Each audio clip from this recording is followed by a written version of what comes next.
بسم اللہ الرحمن الرحیم۔ تمام دوستوں السلام علیکم ورحمۃ اللہ۔ سب دوستوں کو آخری تنبیہ، جو موجودہ حالات چل رہے ہیں ان میں سب دوستوں کو آخری تنبیہ کرنا چاہتا ہوں۔ بندہ ناچیز نے بحمد اللہ تعالی مرشدان طریقت بزرگان دین حضرت صاحب حضرتین کی برکت اور تربیت سے مسلمانوں کو ہمیشہ گہرے سے گہرے باریک سے باریک فتنوں سے خبردار کرتا رہا۔ آج بھی اسی طرح آپ کو خبردار کرنا چاہتا ہوں۔ کوئی یہ بندہ اس چکر میں نہ رہے چشتی کو کسی کی ضرورت ہوگی، چشتی کو ہمارے کسی تعاون کی حاجت ہوگی۔ تم سب لوگ جانتے ہو میں تم جیسے غریبوں کنگلوں سے کیا لینے لالچ رکھ سکتا ہوں۔ میں نے آج تک حکومتوں کے، بادشاہوں کے، اربوں کے لالچوں کی پرواہ نہیں۔ اس بات کی آسمان اور زمین انشاءاللہ العزیز اور دشمنان جو ہیں وہ بھی گواہی دیں گے۔ میں جو کچھ کہنا چاہتا ہوں محض ایک اخلاص اور تمہاری ہمدردی کی بنا پر کہنا چاہتا ہوں۔ میری زندگی کا یہ دستور ہے کہ میں نے حق بیانی میں فرق نہیں کیا، اور یہ سب کچھ میں نے اپنے بزرگوں نے ہمیں آزادی کا سبق دیا، غلامی کا نہیں۔ یہ اسی آزادی کی برکت تھی کہ نہ حکام کا لحاظ کیا، نہ دنیا کے کسی دربار کے سجادے کا لحاظ کیا، نہ کسی بڑے سے بڑے مفتی مولوی کا لحاظ کیا، نہ بڑے سے بڑے کسی سیاسی کا لحاظ کیا، اور نہ ہی آج تک اپنے رشتہ دار کا لحاظ کیا۔ بندہ ناچیز نے اپنے بھانجوں کو توڑ کر پھینک دیا، بہن کو توڑ کر پھینک دیا۔ کب؟ جب وہ بے دینی اور کفر میں چلے گئے۔ میں سب دوستوں کو خبردار کرنا چاہتا ہوں، یہ حضرت صاحب کے جو اولاد ہے ان لوگوں نے کیا کچھ کیا ہے جس بنا پر ہم ان کے شدید مخالف ہو کر ہٹ گئے۔ میں مختصر وہ باتیں سامنے رکھتا ہوں۔ کوئی ایک بات بھی ایسی ہو جس کا دنیا پوری کی طرف سے جواب مل جائے تو میں سب کچھ سے رجوع کروں۔ پہلی بات یہ ہے ان لوگوں نے دین کی اور حضرت کبیر یعنی بڑے حضرت صاحب کی مخالفت کی۔ جب انہوں نے سٹیٹس چڑھایا کہ سکولی طبقہ صحیح العقیدہ سنی، یہ دین کی شدید مخالفت ہے، حضرت کبیر کی شدید مخالفت ہے۔ اس کو حضرت کبیر کے تمام مریدین جانتے ہیں، تمام وابستگان جانتے ہیں، تمام متعلقین متوسلین جانتے ہیں۔ یہ جملہ محتاج وضاحت نہیں، محتاج رجوع، یعنی اس کو کسی وضاحت کے ساتھ پیش کر کے اس سے جان نہیں چھڑائی جا سکتی۔ یہ تناقض عبارت، اس سے صرف توبہ ہی ہو سکتی ہے جو اس نے نہیں کی، اور نہ آج تک وہ توبہ کر رہا ہے۔ صاحبزادی کی نے اخذتہ العزت بالاثم کا اس کو مصداق بنا رہا ہے۔ منافق اور کافر اپنی عزت بچانے کے لیے گناہ کو نہیں چھوڑتا، اور مومن گناہ کو چھوڑنے میں ہی اپنی عزت سمجھتا ہے۔ دوسرے نمبر پر سالگرہ گھر کے اندر ہوئی، سالگرہ احسان الحق شاہ صاحب سے کروائی گئی، پھر اس کو کہا گیا کہ یہ شریعت کے مطابق۔ یہ دوسری وجہ، کسی مسلمان کو یہ بتانے کی ضرورت نہیں ہے کہ سالگرہ کفر ہے، حرام ہے، یہودیوں کا طریقہ ہے، یہ بتانے کی ضرورت نہیں، مسلمان جانتا ہے۔ جب ان سے یہ ثابت ہے تو ان کا دین کے مخالف ہونا اور بڑے حضرت صاحب کے مخالف ہونا صاف۔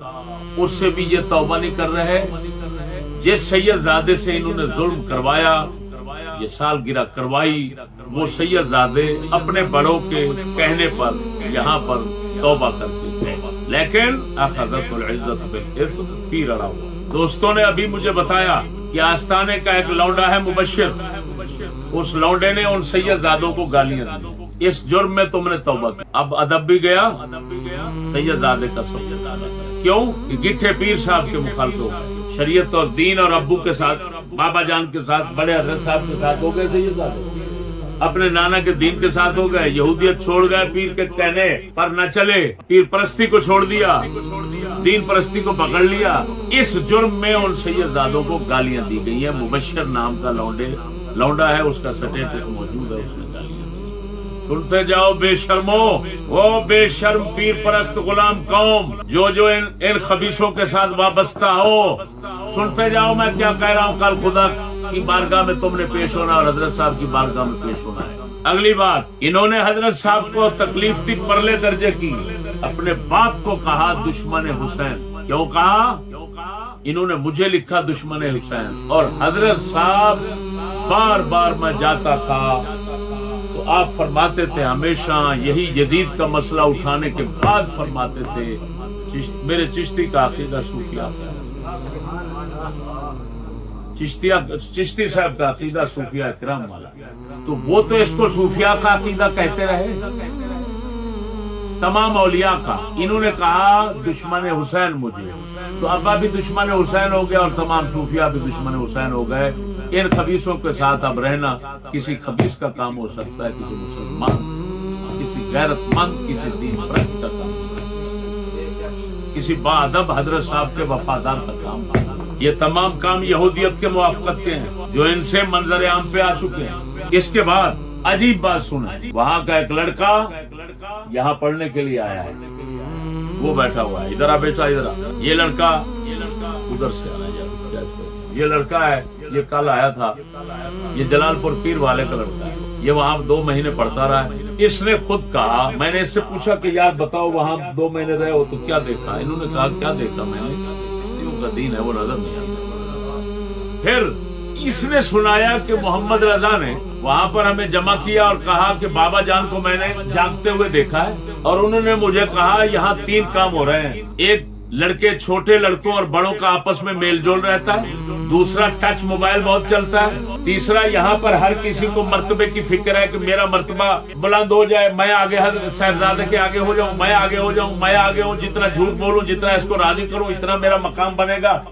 اگلے کہیں گے بڑا پیر بھی کہے گا، یہ صاحبزادہ کہے گا یہ ہمارا خاص ہے، یہ ہمارا خاص ہے۔ اسی چکر میں تینوں بیٹے کام یہ ہو رہے ہیں، یہ چھوٹے ہو رہے ہیں، لیکن جا کر دیکھیں تینوں کام اسی طرح ہے۔ نیٹ چل رہا ہے، پورے زور شور سے نیٹ چلتا ہے، کیا چل رہا ہے؟ بابے نے سامنے آ کر کہا وصال کے بعد بقول اس کے جھوٹ سچ اس کا ہے، ہم اس کی زبان کی بات لے رہے ہیں۔ پھر مخالفت جاری ہے، اور ہمارے چھوٹے حضرت صاحب نے تو پہلے دن سے ہی ٹچ کو قبول نہیں کیا، جن کی یہ مخالفت کرتا ہے زور سے۔ اگلی بات سنیں، کیا نام ہے بیٹا آپ کا؟ محمد اشفاق۔ آپ کہاں کے رہنے والے ہیں؟ جلال پور۔ کتنا دن ہوا ہے وہاں پر؟ بیٹھو میرے بچے، کیا بیٹھو۔ اگلی بات سنیں بھائی، حضرت صغیر چھوٹے حضرت صاحب جن کو یہ کبھی کہتا ہے یہ قیادت نیابت کبریٰ جو ہے اس سے اوپر ہے، فلان ہے، ان کی گستاخی اور ان کی مخالفت یہ کرنے پر کیسے زور رکھتا ہے۔ سب سے بڑی گستاخی اس نے اس وقت کی جس وقت جنازہ شریف اٹھایا گیا۔ حضرت صاحب نے فرمایا اٹھاؤ جنازہ۔ جنازہ شریف اٹھا کر لوگ لے گئے بڑے گیٹ پر، بڑے دروازے پر۔ اس نے پیچھے سے آواز دی، وہ کس نے کہا ہے؟ انہوں نے کہا چھوٹے حضرت صاحب، 500 بندہ تقریباً تھا۔ تو حضرت صاحب چھوٹے نے فرمایا، تو اس نے فوراً آواز دی، کون ہوتے ہیں چھوٹے حضرت صاحب؟ پیچھے لاؤ۔ اس کائنات میں اسی طرح ہوتا ہے، زبان کی منافقت، زبان میٹھی اندر کوڑا چلاتا ہے۔ میرے وہ نیابت کبریٰ سے بھی اوپر ہیں، مافوق ہیں، فلانے ہیں۔ جب مافوق ہیں تو یہ مافوق تھے جن کو تو بڑا سمجھتا ہے، الحم حسن وہ ابھی ہے۔ حضور نے فرمایا چچا تو باپ کی طرح ہوتا ہے، جو چچا باپ کی طرح تھا اس کا اشر کیا تو سب جو باپ کا کیا، کیونکہ حدیث کے مطابق تو باپ کی طرح۔ کس جرم میں؟ کون سی ڈانگ لوہے کی تیرے اندر تھی؟ صاحبزادگی کی۔ اس ڈانگ نے تجھے اتنا بکواس منہ سے نکالا، 500 کے مجمع میں تو نے بڑے چھوٹے حضرت صاحب کی بے عزتی کی، گستاخی کی۔ اس کو بے ادبی نہیں کہتے، یہ گستاخی ہے۔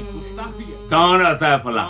پیچھے لاؤ، تاکہ اگلوں کو پتا چلے کہ حضرت ہیں صاحبزادہ، یہاں یہی بڑے یہی ہے، باقی کوئی بڑا شمار نہیں ہو سکتا۔ میرے بھائیوں، مخالفت تو دعائی خدا کی، مزید گستاخیاں چھوٹے حضرت صاحب خود انہوں نے فرمایا، اس کے منہ پر فرمایا۔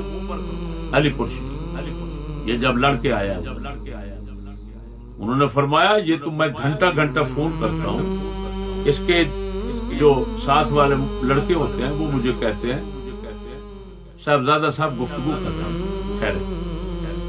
چھوٹے حضرت صاحب کو جواب ملتا ہے صاحبزادہ صاحب گفتگو کرتا ہے، پھٹے منہ تیری صاحبزادہ۔ ساتھیوں سبسکرائب، شیئر اور لائک فرمایا اگر میں بات کرتا ہوں فون پر تو میری سنتا ہی نہیں، بولتے ہی چلا جاتا۔ میرے بھائیوں، میری مسلسل دشمنی اور مخالفت یہ اس کا کام ہے۔ اندازہ لگائیں، حضرت صاحب قبلہ خود فرمایا کرتے تھے میں ساری زندگی نہ مدعی بنا ہوں نہ ملزم، کہتے تھے، اور یہ نائب بنتا ہے، اور فقیری کا حضرت کو پتہ نہیں کتنا گھمنڈ ہوگا، کتنا غرور ہوگا، اور کیا سمجھتے ہوں گے کہ غوث بھی میں ہوں، کتب بھی میں ہوں، سارا کچھ میں ہی ہوں، اور مکالا اتنا بڑا ملا کہ میں نے یہاں سے 4 باتیں کی تو برداشت کی تاب نہ لا سکے، پرچے کی دھمکی دی، اور حکومت سٹیٹس چڑھایا اگر ہمارے گھر پر کوئی نقصان ہوگا تو اس کا ذمہ دار سندر کا مولوی فضل چشتی ہوگا. اسی طرح یہ لفظ لکھے ہوئے ہیں، میں دکھا سکتا ہوں. اب بتائیں، لاکھ لعنت ہے تیری نیابت پر اور تیری فقیری پر. اسی کو فقیری کہتے ہیں. وہ کمینے میں لاکھوں دشمن، کروڑوں دشمن. تم تو وہی ہو. کسی نے کہا خسرے سے اسلحہ رکھ، اس نے کہا ہمارا دشمن ہی کہا. تم تو وہی ہو. تم خسرو کا کون دشمن ہوگا؟ ساری دنیا دشمن ہے. میں نے تو نہیں کہا کسی حکومت والوں کو مجھے بتاؤ بچاؤ. یہاں پر مجھے آ کر کہتے رہے، آپ کو ایجنسیاں کہتی رہی، آپ کو باڈی گارڈ دیتے ہیں، سب کچھ دیتے ہیں، فلاں کرو فلاں کرو. میں نے تو کبھی نہیں لیا.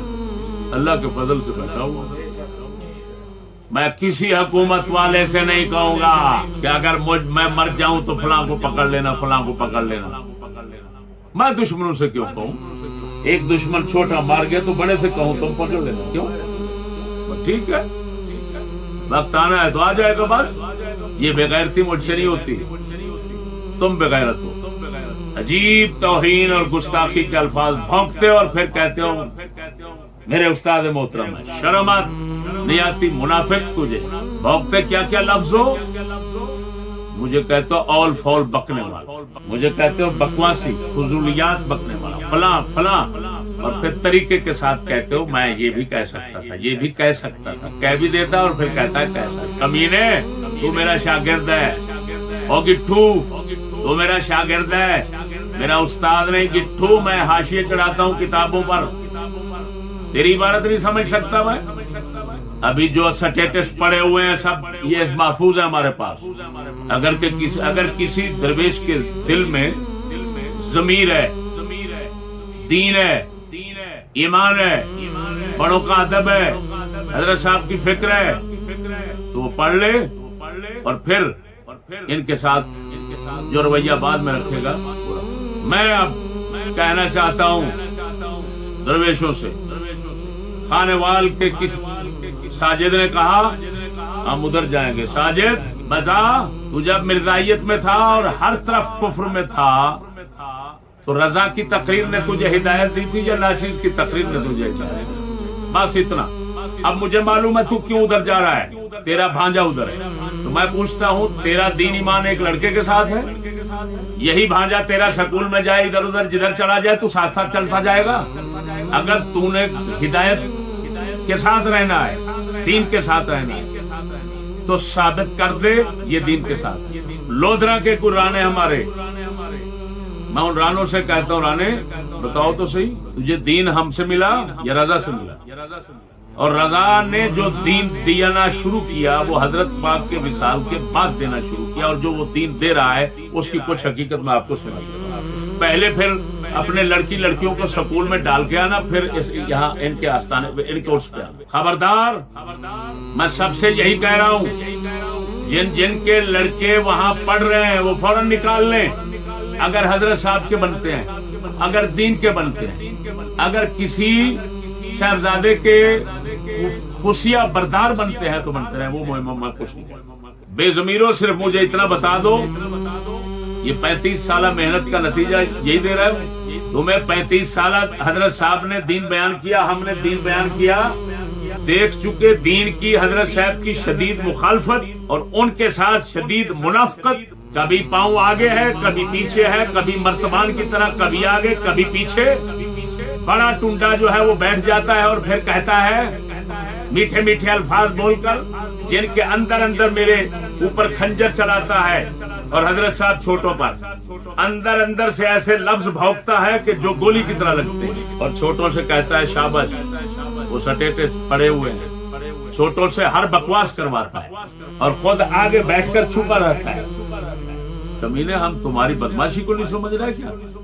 منڈی بہاؤالدین کے کسی مولوی نے ہم سے تعلق رکھ جو ظاہر کرتا ہے اس نے کہا استاد نے بڑی باتیں کر دی، ان سے ان کی طرف سے کچھ مسئلہ، کوئی بڑی بات تو نہیں ہوئی تھی، مسئلہ تو نہیں ہوا تھا، استاد نے اتنا شدید سختی کی۔ میں ان بے وقوفوں سے کہتا ہوں، پوچھتا ہوں، بتاؤ تمہیں اتنا تمیز ہے کہ چھوٹا جرم ہونا اگر کسی چھوٹے بندے سے ہو تو صغیرہ گناہ شمار ہوتا ہے، اور اگر بڑے سے ہو تو کبیرہ بن جاتا ہے۔ تمہیں تمیز ہے؟ پہلے میرا موضوع سن جو میں نے بیان کیا تھا، صغیرہ گناہ سے کبیرہ کیسے بنتا ہے، کبیرہ گناہ کے اسباب، یہ میرا موضوع ہے جو حجت الاسلام امام غزالی رضی اللہ تعالیٰ عنہ کی کتاب سے میں نے پیش کیا ہے۔ احمق، چھوٹا گناہ فرض کرو، چھوٹا، یہ بالفرض کی بات کر رہا ہوں، چھوٹا گناہ کوئی چھوٹا بندہ کرے تو کیا ہوگا؟ چھوٹا شمار ہوگا۔ جب کوئی بڑا کرے گا تو بڑا بن جائے گا۔ کیوں بنے گا؟ اس کے پیچھے ہزاروں لاکھوں بندے وہی گناہ کریں گے، کیونکہ وہ بڑا اور مقتدی اور پیشوا بنا ہوا ہے۔ اس کے پیچھے جب ہزاروں لاکھوں کریں گے تو ہزاروں کے گناہ چھوٹے ملیں گے تو بڑا بن گئے۔ اور یہ چھوٹا نہیں، یہ یہودیت پرست ہمارے علماء نے، امام عبد الغنی نابلسی نے حدیقہ ندیہ میں لکھا ہے کہ اگر کسی نے انگریزی وضع کی ٹوپی پہن لی، اعلی حضرت نے فتاوی رضویہ میں لکھا ٹوپی پہن لی تو صحیح قول کے مطابق کافر ہو جائے۔ تیرے جیسے بے وقوف کو پتہ نہیں کس نے کہا کہ تو سمجھ رہا ہے چھوٹا کام ہے، چھوٹا گناہ ہے، چھوٹا جرم ہے۔ وہ بے وقوف دوسری بات یہ ہے، یہ عمل نہیں، یہ نظریات ہیں، عقائد ہیں۔ وہ کہہ رہا ہے کہ صحیح العقیدہ سنی ہے تو اس کو صحیح العقیدہ سنی ماننا، یہ ماننے کی بات ہے، یہ عمل نہیں ہے۔ بے وقوف جن باتوں کو ماننے کے ساتھ تعلق ہوتا ہے وہ ہمیشہ انہی کو عقائد اور نظریات کہا جاتا ہے۔ پھر یہ کہنا سالگرہ کہہ کر یہ شریعت کے مطابق ہوا ہے، یہ کیا ہے؟ یہ کفر کی حد تک پہنچے ہوئے ہیں۔ اور تو کہتا ہے اس کا چھوٹا کام ہے، استاد صاحب نے سختی کر دی۔ اف تمہاری جہالت پر، ایک جاہل بننا، علم نہ رکھنا، اور دوسرا بڑوں پر زبان کھولنا، ایسے جیسے تو بیٹھا امام غزالی بن کر بیٹھا۔ اب میں نے بتا دیا، اب اس کا جواب دے۔ اور دوسری بات یہ ہے، یہ وہ کوشش کر رہے ہیں حضرت صاحب کا بہانہ بنا کر اس پر بلانے کی لوگوں کو۔ اب حضرت صاحب نہیں ہے، حضرت صاحب کی زیارت کے لیے آگے پیچھے جانا اور ہم جائیں گے، لیکن اس موقع پر نہیں جانا۔ کیوں؟ اس موقع پر جاتے ہیں تو ان شیاطین کو مدد ملتی ہے، تو شیاطین کی مدد جائز نہیں۔ من کثر سواد قوم فهو منهم، حضور نے فرمایا جو کسی قوم کی جماعت کو بڑھائے ان میں سے، ادھر جاؤ گے ہجوم بڑھے گا، مجمع بڑھے گا، تم انہی میں سے شمار ہو جاؤ۔ تم حضرت سے گئے، تم دین سے گئے، تم یہودیت کی دبر میں داخل ہو جاؤ گے۔ خبردار، کوئی بھی دیندار بندہ، اپنے دین کا درد رکھنے والا، ان حقائق کو سمجھنے کے بعد ادھر کا رخ نہ کرے۔ کل علی پور شریف جائے یا گھر میں بیٹھا رہے، اگر ادھر جائے گا ہمیں معلوم ہو گیا تو ہم سے گیا، دین اور خدا رسول اور حضرت صاحب سے تو پہلے چلا گیا۔ میں ان تمام درویشوں سے جو ہم سے، حضرت صاحب سے وابستہ ہیں، ان سے کہوں گا اب تمہارا امتحان، تمہارا تعلق دین کے ساتھ ہے، حضرت صاحب کے ساتھ ہے، یا ان نام نہاد صاحبزادوں کے ساتھ ہے۔ اب امتحان، اگر حضرت صاحب اور دین کے ساتھ ہے تو ان کو چھوڑنا پڑے گا، اگر ان کے ساتھ ہے تو جدھر گئیاں بیڑیاں ادھر گئے ملا۔ کمینے ہو، آج تو بعد کسے موڑ دوتے مینو ہاتھ ملان دی کوشش نہ کرنا۔ میں نے آج تک نہ منافقت بغیرتی کی زندگی بسر کی ہے اور نہ ہی آگے کر سکتا ہوں۔ خودی اور خودداری میں رہا ہوں۔ میں صاف تمہیں کہہ رہا ہوں، پیسہ، لالچ، بغیرتی، یہ سب ان کو منظور ہے، مجھے نہ کبھی منظور ہوئی نہ ہو۔ یہ میں آخری تنبیہ کر رہا ہوں، آخری تنبیہ کر رہا ہوں۔ اس کے بعد میں کوئی تنبیہ نہیں کروں گا، میں نے اپنا فرض ادا کیا۔ اللہ جل شانہ۔ ساتھیو سبسکرائب، شیئر اور لائک ضرور کیجیے گا۔ جزاک اللہ خیر۔